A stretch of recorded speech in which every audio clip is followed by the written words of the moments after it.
Hey everyone, it's Ollie here. I'm just going to film another episode of Teen Today TV, although I am running really late, so potentially it's not even going to happen. It's with a new singer called Esmée Denters. You might not know the name, but you'll definitely have watched one of her videos on YouTube because they've had like 100 million views, and she got signed by Justin Timberlake's record label. And yeah, I'm just going to go meet her. Sorry, I'm totally out of breath. Anyway, don't forget to follow Teen Today on Twitter. It's twitter.com/Teen Today. And I'm meant to be getting 1,000 followers before Alex Root. She's on about 950, and I'm on about 200. So bloody well follow me. Anyway, cut to the interview. Bye. Right, so how to do this? Right, is it recording? Mm-hmm. Press the button. Yep, you're good. You're on. Oh, cool. Hi everyone, it's Ollie on Teen Today TV, episode 8, 9 or 10, because I can never remember, and I'm here with Esmée Denters. You may not recognise the name, but you definitely watched her on YouTube, because about 500 million trillion people have, including me. So for the uninitiated, just introduce yourself and tell us a bit about your story. Alright, well you did a pretty good job, but I'm Esmée Denters, and I came from Holland, grew up there, and I just always wanted to become a singer. So this one day I discovered YouTube, and I'm like, hey, this is cool. Let's try and upload a video of me singing a cover song. So that's what I did. I really didn't think anybody would really watch the video.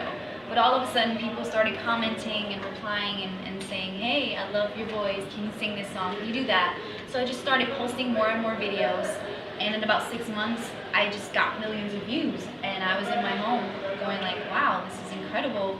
Then all of a sudden record companies started to contact me through my email. They started calling me at my house, and I decided to go over to the US to meet with a couple of them.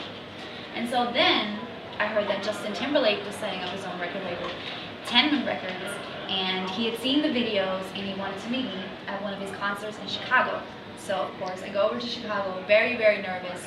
Didn't really know what was going on. I knew that I was going to meet him, but it was just so surreal for me. So I come in backstage in the green room, he's there, and he's very, very nice, very sweet. I didn't really know what to say, so I saw a piano in the room, and I was like, okay, Justin, is it okay if I play you a song? So I played him one of my favorites, How Come You Don't Call Me by Prince. And then we just started talking a little bit afterwards, and you know, I guess he must have liked it because a month later I got signed to 10 Records as the first artist. Okay, and what I want to know is when you're going to meet him for the first time, how long did you spend getting ready? Yeah, I spent a pretty good while getting ready. Yeah, I did my hair all curly and yeah. Okay, cool. And what was your first ever video on YouTube? Because I went through. I saw like Dance with My Father and all that, but what was your very first video you uploaded? My very first video was TLC Waterfalls, which is also one of my favorite songs. And what about other celebs? So obviously, like, did anyone else like out of the woodwork come through, comment on your video, and you're like, wow, oh my god, I can't believe they talked to it, or when you were getting phone calls from record labels, how were you reacting? It was just crazy that these people, like, I've heard some of the names of the, you know, label bosses that, you know, tried to contact me. It was just crazy that they would go onto YouTube and look at my video. I just couldn't imagine that happening. So, yeah, it was very exciting and so surreal. But that started like a couple of years back. Now there's been a bit of a, like, you've kind of gone off the scene, not heard from you for a while, and now you've come back. So what was, you were guessing you're working on your album, or? Mm-hmm. Yeah, actually, we spent a great deal working on the album. I wanted to write on my own record, so I really wanted to develop that talent, and Justin, you know, really helped me with that. He put me in the studio with amazing producers and songwriters. So I've been writing, and then I went into the studio with Justin himself, and he produced a couple of the songs, and also wrote on you know, a couple of songs with me. So we wrote a bunch of songs together, and he's just been really involved, and I'm really proud of it, and I can't wait for it to be right. How come, like, Justin's not done any new music in so long? Is it just because he's doing like this record label thing and? Yeah, he's really being busy. He's been acting. He's been doing a lot of stuff. So.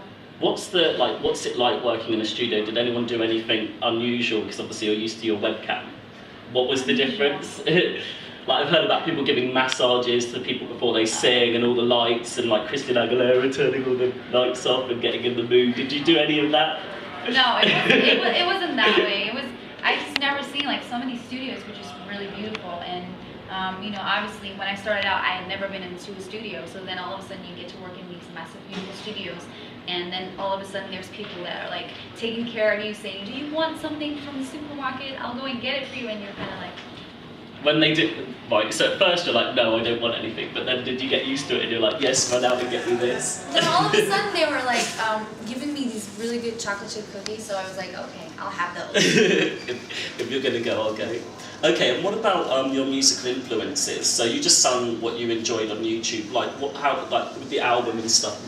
What's the influence? Where's that coming from? Influence. Well, throughout my life, you know, I'm very young. It sounds really weird for me to say that, but when I grew up, my dad used to have lots of different records around. So from the Beatles to Stevie Wonder, Marvin Gaye, Jackson 5, but even classical music, Nirvana, and rock music.